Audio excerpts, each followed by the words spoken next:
Very good morning to all the students. In our today's lecture for Standard 11th English Compulsory, we shall be learning about the next chapter in your syllabus, which is 1.5 Mrs. Addis by Sheila K. Smith. Now, in this particular part, we shall be learning about a few things about the author herself. Then we will see some brief information, or we can say we'll see the explanation of the entire extract. So let's begin with it. Sheila K. Smith was an English novelist and poet. Many of her novels were set in the borderlands of Sussex and Kent in the English regional tradition. So she was from the United Kingdom. The borders of Sussex and Kent are a place from, especially in the southern England, a very historic country, a former medieval kingdom in the southern England, that is in UK. The distance between Sussex and Kent is around 52 miles. Her book, The End of the House of Allard, became a bestseller. She began her writing career at the age of 21 with the book The Tramping Methodist, that is in 1908, at the mere age of 21. Now, this story is about a peasant woman who finds a desperate young man at her doorstep, pleading of her to give him protection from the police. He had been poaching on the nearby estate, and in panic he had killed one of the gamekeepers. Now, this is a very nice story that you are going to learn about. A story about a peasant woman. A peasant woman is a working woman, a woman who works in other people's fields. A young man who has shot somebody in the story. He is alone, he is frightened, he is scared, and he does not know where to go, and suddenly he comes at the doorstep of a peasant woman, pleading of her to give him protection from the police. Now, this young man has only one need. He needs that woman to hide him from the police till they go away and he can run from there. He had been poaching on the nearby estate, and in panic, poaching means he had been wandering, he had been hunting in the nearby estate, and in panic he had killed one of the gamekeepers. The gamekeepers here are the police people. So in a hurry, or maybe out of nervousness, he got frightened. That's why he had to use his gun and he shot one of the gamekeepers, that is the policeman. Now, moving on to the explanation of the chapter. Mrs. Addis. In the northeast Sussex was a great tongue of land runs into Kent. Tongue of land here means a long stretch of land branching out from the main road. It's a very widespread area of Sussex and between Kent. It is a land of woods, the old hammer woods of the Sussex iron industry, and among the woods gleam the hammer ponds. Now, the hammer ponds are small ponds. Old hammer woods means the iron industry which used to prepare iron, hammers. You know what is a hammer? There is an iron head and a handle. So this in front of you is a small hammer like structure. So there was an industry where hammers were produced, and the entire area belonged to them. Owing to the thickness of the woods, the road that passes Mrs. Addis' cottage is dark long before the fields beyond. So wherever Mrs. Addis's cottage is there is a small path which leads to the ground. That night there was no twilight and no moon, only a few pricks of fire in the black sky above the trees. Pricks of fire here means just a few stars. That means it was a dark night, there was no moon or moonlight, there were just a few stars in the sky. But what was the darkness hid, the silence revealed. But why the darkness was so much, or why the night was so black, it was revealed. In the absolute stillness of the night, windless and clear, every sound was distinct and intensified. Means it was a very cold night, it was a very silent night, still night, and every sound that came that night was very distinct, that was different from each other. And the intensity or the strength of every sound had been doubled up. The distant bark of a dog at Delmondon sounded close at hand, and the man who walked on the road could hear the echo of his own footsteps following him like a knell. So the entire scene, try to understand the entire scene. There was no sound anywhere. The entire streets were quiet, the entire night was dark, And there was so much silence that even if there was a dog which was barking very far away, it could be felt as if the dog was barking very close. So even if it was so dark, okay, a person was walking and he was alone walking on the entire road, and he could hear his own footsteps, and his each footsteps were following like a knell. A knell is a bell, like a bell, his own footsteps. When you're walking alone on a road, okay, on a big street, and there is no person around you, even when you're walking very slowly, or when you're walking slowly, you could hear your own footsteps as thump thump thump thump thump, or tut tut tut tut tut. This is the way in which a person could hear his own footsteps on a very cold and silent street. In the similar manner, every now and then he made an effort to go more quietly, but the roadside was a mass of thorns, and their crackling and rustling were nearly as loud as the thud of his feet on the road. Crackling means the sound made by breaking of the crackling, and rustling are the sounds made by the breaking of the thorns beneath his legs. So that particular person was trying to be as quiet as possible, but unfortunately there was so many thorns on the entire road, that unfortunately whenever his leg used to tramp on something, there was breaking of thorns. The thorns were breaking up and they were making sounds, and they were very loud as the thud of his feet. Thud means is the sound made by his feet. Maybe that person was barefoot, or maybe he was wearing something, but the more heavily he tried to put his feet, the more sound it made. Besides, they made him go slowly, and he had no time for that. Because that particular person was in a hurry, but because of this crackling and rustling of the thorns, it did not slow him, and he did not want to slow down because he had something very urgent, or he was in a hurry.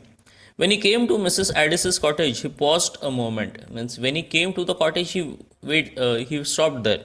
He thought for something for a moment. Only a small patch of grass lay between it and the road, and he looked it at the lighted, uncurtained window. So there was a very small road, we can say small patch of grass between the house and the person standing, and he just looked at the window. Uncurtained window means the curtains were open, the window was crystal clear, he could see the light from the window. He could see Mrs. Addis stooping over the fire, taking some pot or kettle of it. Stooping over means bent over. He saw Mrs. Addis was bending over, she was taking the pot over the fire. The kettle, maybe there was tea, maybe there was soup, something. He was big, heavy, working man, not successful, judging by the poverty of his appearance. So that particular person was a big, heavy, dark person, working man, not very successful. That means he was also a peasant person. He was working for somebody. He was not a very known person. Judging by the poverty of his appearance means maybe he wasn't wearing very nice clothes or nice shoes. Maybe his appearance was rugged. He had beard or he had no beard. But looking at the appearance of the person, we come to the judgment that this particular person must be successful or unsuccessful. In the similar manner, he was big, heavy, working man, but he was not successful. For a moment, he made as if he would open the window. Then he changed his mind and went to the door instead. For a moment, he thought, let's break the window and move inside. But somehow, something changed his mind, and he went straightway to the door. He did not knock, but walked straight in. The woman at the fire turned quickly round. What, you, Peter Crouch? She said. I didn't hear you knock. I didn't knock, ma'am. I didn't want anybody to hear. So the person, that big heavy person who had broken Mrs. Addis's home, or who just walked straightway into Mrs. Addis's home, was someone familiar. He did not knock, but just he walked inside. And when Mrs. Addis turned around, she asked the question, Peter Crouch. So that big heavy person is Peter Crouch. And she asked the question that why did not you knock and why did you just come inside? So he said that I didn't want anybody to hear this. How's that? I'm in trouble. His hands were shaking a little. What have you done? I shot a man, Mrs. Addis. You? Yes, I shot him. You killed him? I don't know. So the long silence was broken as soon as Peter Crouch said that he had killed somebody, and he did not know whether the man is alive or not. He had shot that particular person, and his hands were shaking in nervousness. He was scared, he was frightened, and Mrs. Addis didn't know what to do. For a moment, there was silence in the small, stuffy kitchen. Small, stuffy kitchen means the kitchen was very small, and stuffed means it was packed with a lot of things. There were a number of things in the kitchen. Then the kettle boiled over, and Mrs. Addis mechanically put it at the side of the fire. With a shock, she lost all her senses, and the moment the kettle boiled means that kettle which was on the fire, the kettle just blew up. She understood and she just put up the kettle aside without looking at it. She was a small, thin woman with a brown, hard face on which the skin had dried in innumerable small, hair like wrinkles. She was probably not more than 42, but life treats some women hard in the agricultural district of Sussex, and Mrs. Addis's life has been harder than most.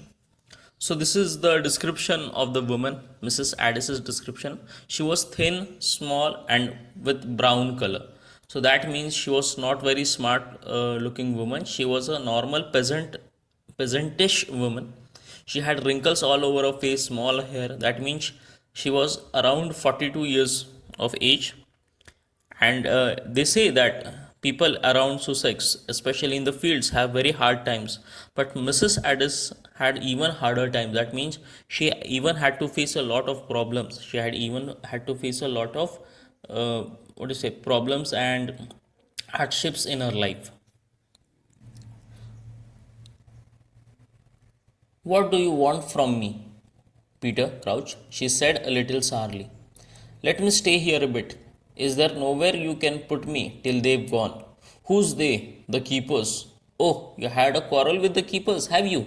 Yes, I was down by Cinderwood, seeing if I could pick up anything, and the keepers found me. They were 4 to 1, so I used my gun. Then I ran for it. They ran after me. They can't be far off now. Mrs. Addis did not speak for a moment. Crouch looked after her beseechingly, appealingly. So the total incident was narrated by Peter Crouch that while he was wandering in the Cinderwood, a small place, name of the entire place, when he was moving there, he was trying to find something. Maybe he was trying to steal something, maybe he was trying to eat something. But suddenly he got the attention of the keepers and they had a quarrel with him, and unfortunately he had to use his gun. He did not know how many he had to shoot, but he did knew that he had shot one of them, and now he's on the run. He's running from the keepers, that is the police people, and he does not know where. He knows that they are following him, and he just wants to stay there till the keepers have gone, till the police have gone, and then he can run from that place. You might do it for the Tom's sake, he said. You haven't been an over good friend to Tom, snapped Mrs. Addis. So Tom is Mrs. Addis's son, and he just saying that for my friend, could you help me for my friend?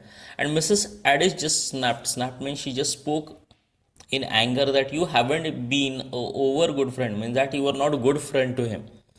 But Tom's been a very good friend to me. He would want you to stand by me tonight. So even if I'm not a good friend to Tom, Tom was a very good friend to me. This is what he's trying to convince Mrs. Addis, and Mrs. Addis does not want to help him because he was not a nice person. This is what we come to know from the entire small narration, small conversation between Mrs. Addis and Peter Crouch, that Peter is not a good person.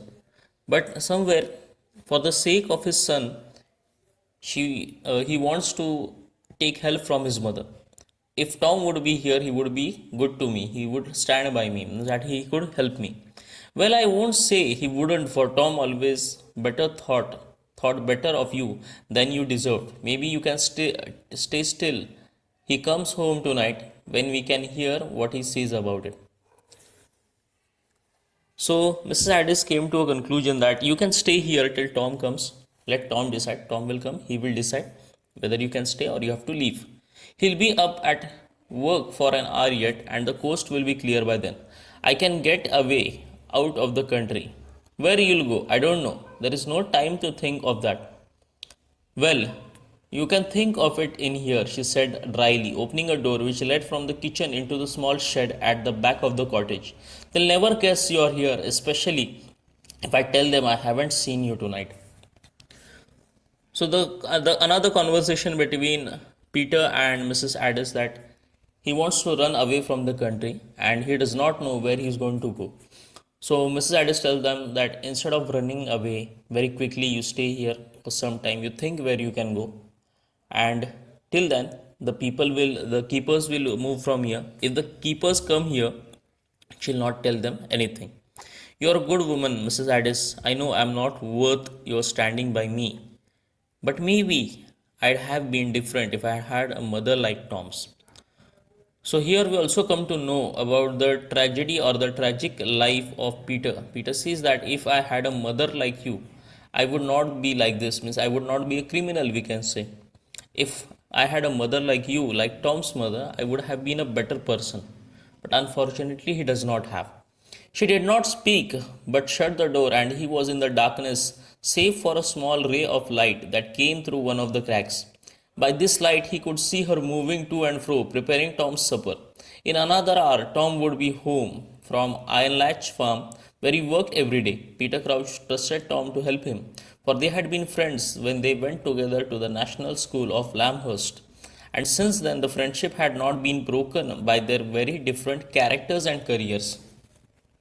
So Tom, this is the explanation to Tom's and Peter's friendship. They were in school together, and now they are at different places with different careers. Maybe Tom has just become a working man, and Peter has become a thug. Maybe a thief can be the right word for him, and they do not know what's going to happen. But Tom and Peter's friendship is nice. They have been helping each other, they have been trusting each other, and he knows that Peter could be only helped by Tom. So Peter has come to Tom's home.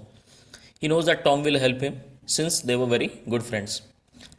Peter Crouch huddled down upon the sacks that filled one corner of the shed. A deciduous smell of cooking began to come through the kitchen, and he hoped Mrs. Addis would not deny him a share of the supper when Tom came home, for he was very hungry and he had a long way to go. So when he was inside the stack, inside the shed, that small place, a very good smell, a very delicious smell came of the cooking, that Mrs. Addis was cooking supper, that is dinner for Tom. And he thought that Mrs. Addis wouldn't mind to give him little dinner because he had to go very long away and he also didn't have any food. He had fallen into a kind of helpless doze when he was roused by the sound of footsteps on the road. He was for a very long time inside the shed and suddenly had fallen into a helpless doze. That means he had fallen to sleep. And while he was in sleep, he was suddenly roused. He was awake by the sounds of the footsteps on the road. That means he was not completely asleep. He was partially asleep and he was partially awake and he could hear what's around the road. And suddenly he heard loud footsteps and he just woke. For a moment, his poor heart nearly choked him for its beating.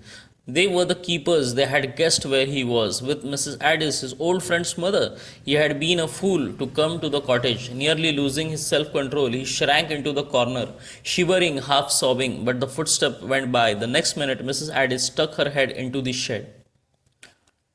So as the sound started, the sounds of the footsteps were closer to him. He understood that the keepers were there. His poor heart choked him out of beating. That means he was so nervous and his heart was beating at a loud speed. He thought as if he would had a heart attack and he would die. They were the keepers. He knew that his time had come. The police were there. They had guessed he was there. Means the police knew that where would Peter Crouch go? He would only go to his friend's home, that is Mrs. Addis's home. And it was his mistake coming there. Almost losing control, he shrank into the corner. He didn't know anything to do. He just did not know how to hide himself. He was shivering, he was sobbing, he was crying very heavily. Half sobbing means he was crying very heavily, but not that much, but half crying. He was nervous, he was crying, and he did not know what to do. But suddenly, this footstep just went by, and next minute, Mrs. Addis stuck her head into the shed. She just wanted to look. That's the keepers, she said shortly. I saw them go by. They had lanterns. Maybe it would be better if you slipped out now and went towards Canceran. You'd miss them that way and get over Kent. There's a London train that comes from Tunbridge Well at 10 tonight. So Canasser is a name of a town where there is a railway station. Canceron. So she just put her head inside the shed and she told Peter that the police keepers or the police are nearby. I think you should run away from here. Run to Canister. There is a train that will take you to London. That's at 10 tonight. That'd be fine thing for me, ma'am, but I haven't the price of a ticket on me. She went to one of the kitchen drawers. Here's 7 shillings. It will be your fare to London and a bit over. For a moment he did not speak and then he said, I don't know how to thank you, ma'am. Oh, you needn't thank me. I am doing it for Tom. So the moment she put her head inside and she told him, you can go to Canson and from there you can take the train to London. He said that Peter said that I don't have any money. I haven't brought any money with me. She went inside and she brought some money and put it in his hand and said that you can go from here. And he says that I don't know how to thank you, but she says in return, I'm just doing it for my son. I'm not doing it for anybody. I hope you won't get into trouble because of this. There isn't much fear. No one's ever likely to know you have been in this cottage. That's why I'd sooner you went before Tom come back, for maybe he'd bring a friend with him, and that's make trouble. No, you won't get into any trouble. He just reassuring Mrs. Addis that you won't get into any trouble because of helping me or any problem because I was here with you. So she says that no, it won't be any problem because I wouldn't tell anybody that you were here. But if Tom comes with a friend and that particular friend sees you, then you would be in trouble. Maybe Tom's friends are the keepers. He knows a few people among the keepers, or Tom himself is a keeper. Something between the three things can happen. She opened the door for him. Out of the threshold, they both stood still, for again footsteps could be heard approaching, this time from the far south. Maybe it's Tom, said Mrs. Addis. There's more than one man there, and I can hear the voices. You'd better go back, she said shortly. Wait till they've passed anyway. So she could hear footsteps very close to him. As the moment he was about to run from that particular place, Mrs. Addis heard some footsteps. She heard that some people are coming towards their home. And with the voices, the approaching voices, she could tell that there were not just one people, there were many people, more than one people. And she thought maybe Tom had come, maybe Tom had brought some friends with him. With an unwillingly shrug, he went back into the little dusty shed which he had come to hid, and she locked the door upon him. Unwilling shrug means he did not want to go back into the shed, but there was no other place to go, so he had to go back into the dusty shed. He did not like the place, but he did not have any other place, and she locked the door upon him. The footsteps drew nearer. They came slowly and heavily this time. For a moment he thought they would pass also, but their momentary dulling was only crossing the strip of the grass outside the door. The next minute there was a knock, and it was not Tom then. When they thought that the particular footsteps were about the keepers or Tom just came home, and the moment this particular steps came towards the home, they stopped for a particular minute, and the knock was on the door, and it was not Tom. Trembling with anxiety and curiosity, Peter Crouch put his eye to one of the numerous cracks in the doors, and he looked through the kitchen. He saw Mrs. Addis go to the cottage door, but before she could open it, a man came in quickly and shut it behind him. So the person who came to Mrs. Addis's home was not Tom, but it was somebody else. That particular person just came inside and shut the door in front of Mrs. Addis before she could understand what was happening. Peter was very frightened by the time. He knew that it was the end and he could die anytime, or he could get caught anytime. And trembling with anxiety and curiosity means he was in nervousness as well as he wanted to know who came inside the home. So from one of the cracks from the doors of the shed, he saw who came to the door. Crouch recognized Widler, one of the keepers of the Scotland Castle, and he felt his hands and feet grow leaden cold. They knew where he was then. They had followed him. They had guessed that he had taken refuge with Mrs. Addis. It was all up. He was not really hidden. There was no place for him to hide. Directly they opened the inner door, they would see him.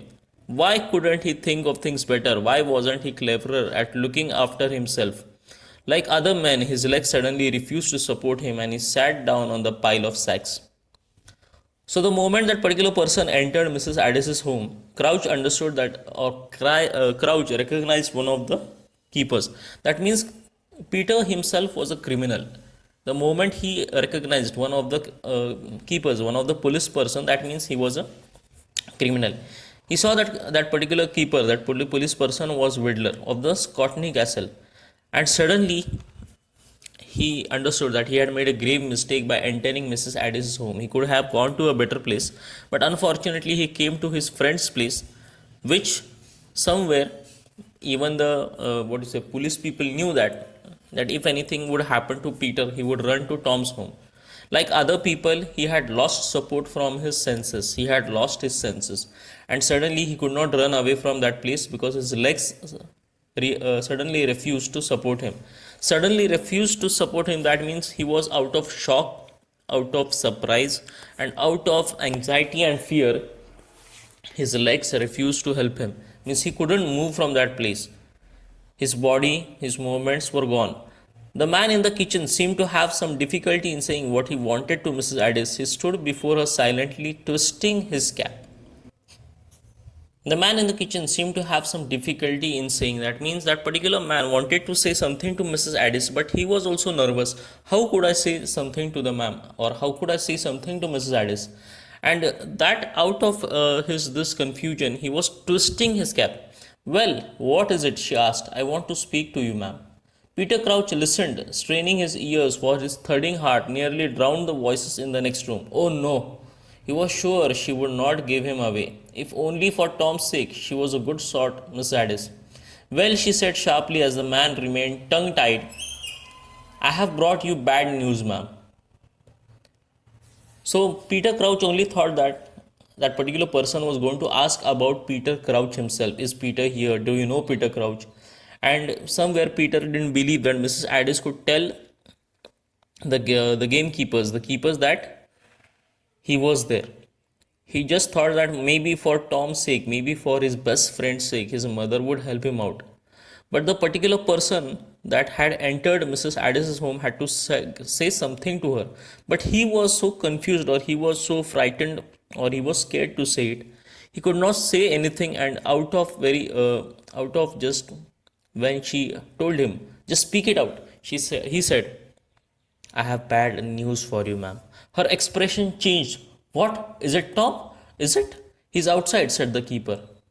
What do you mean? Said Mrs. Addis, and she moved the door. Don't, ma'am. Not till I have told you. So suddenly she understood that there was something bad happened to Tom. So she asked, is it about Tom? Has something happened to Tom? So the keepers are the police people who brought Tom. But is Tom alive? Is Tom dead? She does not know anything. She just wants to know where is Tom. And the man says, ma'am, that particular police person said, ma'am, please, I have to speak with you before we get you to Tom. Told me what? Oh, be quick, man, for mercy's sake. She tried to push past him to the door. She did not want that entire scene. She just wanted to know what happened to Tom. And she was just willing to know what happened to Tom so urgent that she said, just speak out, man. Unfortunately, for why you're taking so much time, for God's sake, speak it up. There's been a row, he said down the cinder wood. There's been a chap there snaring rabbits, and Tom was walking with the Bormans and me and old Crotch. We heard a noise, and there it was too dark to see who it was, and directly saw us he made off, but we'd scared him, and he let fly with his gun. Tom, said Mrs. Addis, the keepers had forgotten his guard, and before we could prevent her, she had flung open the door. The men outside had evidently been waiting for the signal, and they came in carrying something which they put down in the middle of the kitchen floor. Is he dead? Asked Mrs. Addis without tears. The men nodded. They could not find a dry voice like hers. There is a row means there had been some shots fired, or there's been a row, he said down the cinder wood. That means there had been some shots fired. A particular person, a chap, means a boy, was snaring rabbits, means he was killing rabbits with the gun, and Tom was walking with the Bormans and the old Crotch. So Tom was coming out with his friends. They heard a noise, and before they could do anything, it was very dark. That particular boy or that chap used his gun, and maybe Tom is the person who's got killed. The keepers had forgotten his guard, and before he could prevent her, she had flung open the door. That means before they could understand, the mother had run away to her son. The men understood that this was a signal and they brought the body and kept the body in the kitchen. On the kitchen floor. Is he dead? Asked Mrs. Addis without tears. So Mrs. Addis just asked, is he dead? She did not cry, she was in shock. The man nodded, yes, he's dead. In the shed, Peter Crouch had ceased to sweat and tremble. Strength has come with despair, for he knew he must despair now. Besides, he no longer wanted to escape from this thing that he had done. Oh, Tom, I was thinking it was one of the keepers. Oh, Tom, and it was you that got it. Got it from me. I don't want to live. Peter did not know understand what to do. He was very happy that he did not kill one of the keepers, but he was very sad now, extremely sad. He was filled with sadness because he had killed his friend Tom. In the darkness, he had not killed one of the keepers, but he had shot his dearest and nearest friend Tom. And yet life was sweet. There was a woman at Ticehurst, a woman as faithful to him as Tom, who would go with him to the world's end even now. But he must not think of her. He had no right. He must pay with his life for what he had done. Mrs. Addis was sitting in the old basket armchair by the fire. One of the men had helped her into it. We'll go around to Iron Latch Cottage and ask Mrs. Gain to come down to you. This is a terrible thing to have come to you, and as for a man who did it, we are middling good. Guess who is? And he shall hang. So it was a shock for Mrs. Addis. She did not know what to do. And Peter was thinking that he should run away from that place, but he thought that if I run away from this place, I would do only a bad thing to me, because my friend's mother helped me without she knowing that I had killed any person. She knew that I had killed a person, but only I am because his friend, because I am his so good friend, or he was so good friend to me. She had helped me, but now she wouldn't help me, and she did not want to take her help because he did not have the right, because he had killed his friend and he was hiding in his friend's home. He did not have the right to take help from him or her, but he was thinking of shooting himself. I must die. The police people said that they would send Mrs. Gain from the neighborhood to help her. This is a terrible thing, and we will hang the person who is behind them. We didn't see the face, but we've got his gun. He threw it in the bush when he bolted, and I swear the gun belongs to Peter Crouch, who's been up no good since the day he was sacked for stealing corn. So Peter was caught because of the gun. The police knew that the gun belonged to Peter Crouch, and Peter has been a criminal, he has been a thief for very long, especially when he was sacked, means he was caught or dismissed for stealing corn. But he couldn't have been it was Tom when he did it. He and Tom always being better friends than he deserved. Peter Crouch was standing upright now, looking through the crack of the door. He saw Mrs. Addis struggle to her feet and stand by the table. Looking down at the dead man's face, he saw her put her hand into her apron pocket, where she had thrust the key of the shed. The Boermans have gone after Crouch, said Wilder, nervously breaking the silence. They had bought he'd broken through the wood iron latch way. There's no chance of his having been by here. You haven't seen him tonight, ma'am. There was a pause. No, said Mrs. Addis, I haven't seen him. Not since Tuesday. She took her hand out of her apron's pocket. So the police people knew that it was Peter Crouch, and they said that our people have gone behind him. They are going to catch him very soon. And for a moment, Mrs. Addis's hand went inside the pocket where there was the key to the shed where Peter was hiding. So she had this thing in his mind that she would give the keys to Peter and let him be caught by the police and be hung because he had killed Tom. Because Tom was his only friend. The police also knew that Tom and Peter were very good friends. And if anything could happen to Tom, he could first run to Mrs. Addis's home. But unfortunately, Peter also didn't knew that he had shot his very best friend Tom. So the questions between the keepers and Mrs. Addis that have you seen Peter? Has Peter been around? He was hiding there, but they didn't knew it. And Mrs. Addis said, no, I haven't seen him. I don't know where he is. Well, be getting around the fetch, Mrs. Gain reckoned. You'd be glad to have her. Mrs. Addis nodded. Will you carry him in there first? And she pointed to the bedroom door. The men picked up the stretcher and carried it onto the next room. Then silently each wrung the mother by the hand and went away. So didn't know what to do.